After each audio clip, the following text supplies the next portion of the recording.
Wabadde wakanyolagano ku muzikiti gwa Kampala mukadde mu kibuga Kampala ng'ab'ebyokwerinda bakwata yaliko memba ku lukiiko lwa Supreme Council era eyaliko ssentebe w'NRM mu Wakiso Hajji Abdul Kiyimba agenzeyo ng'alumiriza abakulembeze b'ekiwayi ekya Kampala mukadde okutunda emmaali y'Obuyisiraamu. Mu nnaku eziyise Hajji Abdul Kiyimba yawulirwako ng'akunga abantu okulwanirira emmaali y'Obuyisiraamu gye yalumiriza nti etundiddwa abakulembeze.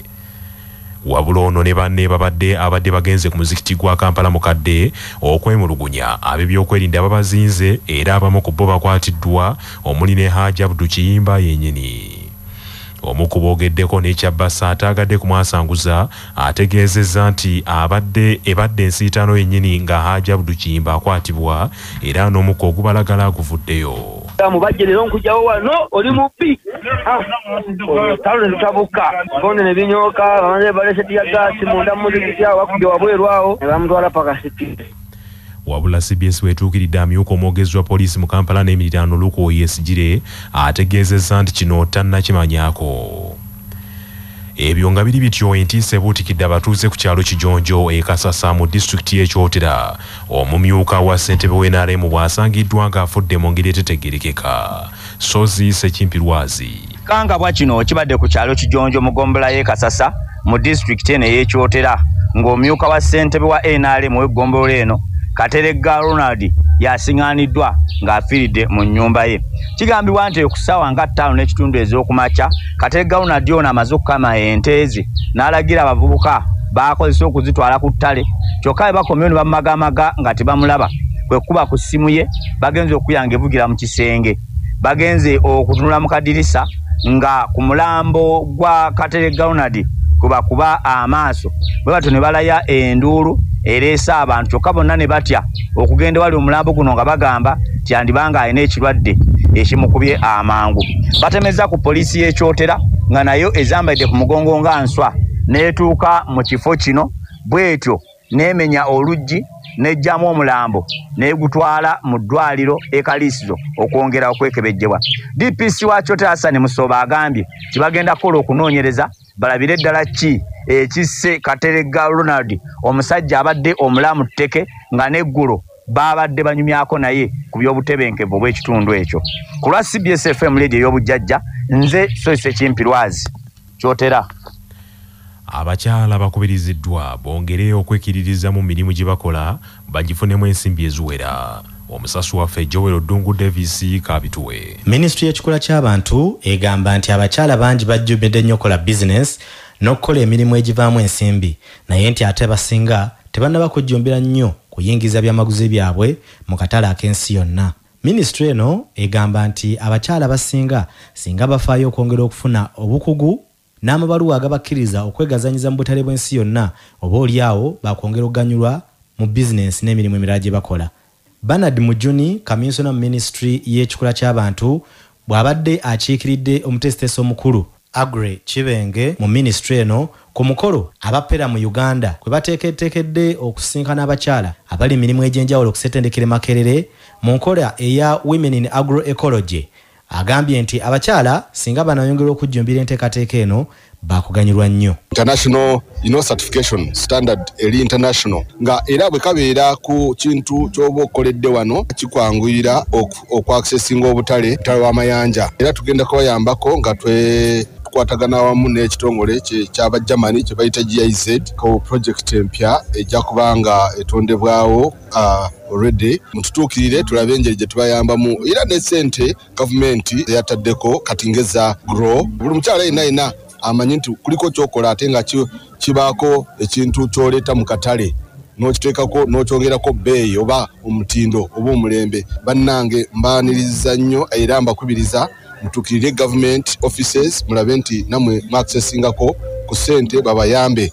Joshua Kaijuka okuva mu kitongole kya Pela mu Uganda abakulembeddemu omusomo guno agambye nti enteekateeka yakuyambako abakyala okwongera okwekulaakulanya olw'obukulu bwabwe mu maka. Bakyala especially mu Sub-Saharan Africa oba mu Uganda yaffe eno be bakyasinze okulima mu Uganda producing emmere yaffe gye tulya bakyasinze okubeera nga batubeezawo mu ngeri eyo naye osanga nti ebibasoomooza bingi nnyo bibatawanye ekisookera ddala access to land ebintu by'ettaka mukimanyi bw'ogamba nti ogenda mu business n'ogamba netaagayo kalooni katugambe tosobola kufuna collateral nga tolina ttaka. Abakyala okuva mu mawanga nga Kenya, Uganda ne Zimbabwe be bakuŋŋaanidde ku ssettendekero ono. Ku CBS FM, Dungu Davis Makerere.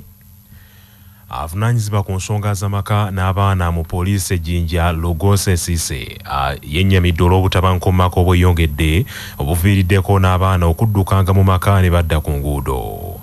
Alipoota ya poliisi mu kibuga Jinja eraga nti emisango egiri wakati w'etaano n'omukaaga egy'obutabankomako gye giroopwa ku poliisi buli ssabbiiti okusinga abaami b'abalwana ne bakyala baabwe.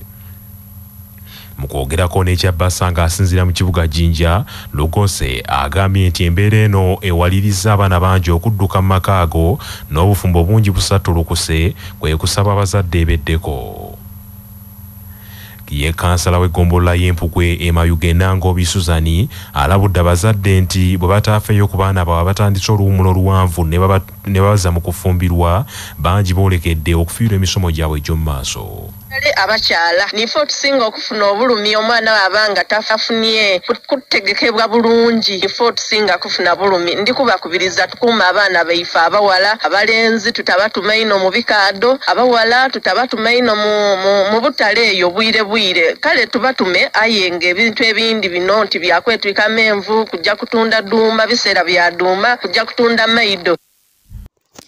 Abantu abakafiira mu mataba mu ggwanga lino erya Somalia kakati wetwogera enamba yeeyongedde kakati amawulire agavaayo kikakasiddwa nti abantu abasoba mu 100 be baafiiridde mu mataba mu ggwanga lino erya Somalia wabula eyo gye mirambo gyokka egyazuuliddwa abalala tebanaba kubanga balabika. Kakati kigambibwa nti abantu abasoba mu miliyoni 2 mu ggwanga lino erya Somalia be baafunye obuzibu olw'ensonga nti amataba gano gagenze maso kubanga gasaanyaawo ebintu by'abantu amayumba gaabwe n'obulamu bwabwe bwagendeddemu. Eggwanga lino erya Somalia awamu n'amawanga amalala agali mu Horn of Africa gagenda maaso kubanga galwanyisa kye bayita amataba geeyongedde. Enkuba etonya ennaku zino enkuba etonya nyingi buli ssaawa buli ddakiika mu mawanga gano aga Horn of Africa, East Africa kwegambe enkuba etonya ennaku zino nyingi nnyo. Kakati mu ggwanga lino erya Somalia kigambibwa nti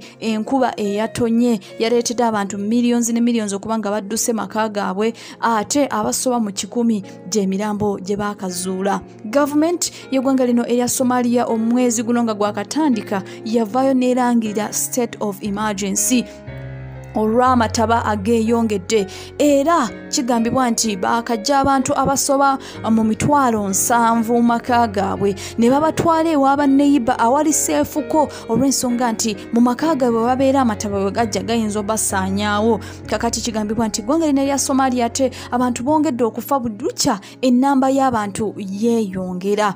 Cabinet yavuddeyo mu kiwandiiko neegamba nti ekituufu kiri nti eggwanga lino liri mugenda maaso kubanga yalifuna okusoomoozebwa okw'amaanyi era kigambibwa nti abantu abasoba mu 96 baafudde ate miliyoni 2 bagenze maaso n'okubanga bafuna okusoomoozebwa mu mataba gano agenda maaso n'okubanga gatawaanya eggwanga lino erya Somalia. Federal Government of Somalia yavuddeyo neegezaako okulaba nti eyambako ku bantu mu bitundu ebyenjawulo abafunye obuzibu mu mataba okubanga babawa emmere bagezaako kubawa eddagala bagezaako kuba nti bagezaako kubayambako okulaba nga bava mu bifo bino bagende mu bitundu ebirala. Wabula kigambibwa nti ennamba y'abantu mu ggwanga lino erya Somalia abafudde yeeyongedde. Kigambibwa nti enkuba ne kati ekyatonya mu ggwanga lino erya Somalia era enkuba nnyingi ennyo buli lunaku etonya mu ggwanga lino erya Somalia. Kyokka ekikwasa ennaku kigambibwa nti enkuba eno ejja kutonya mpaka next year April nga tenaba kuyimirira. Stay tuned and don't forget to subscribe.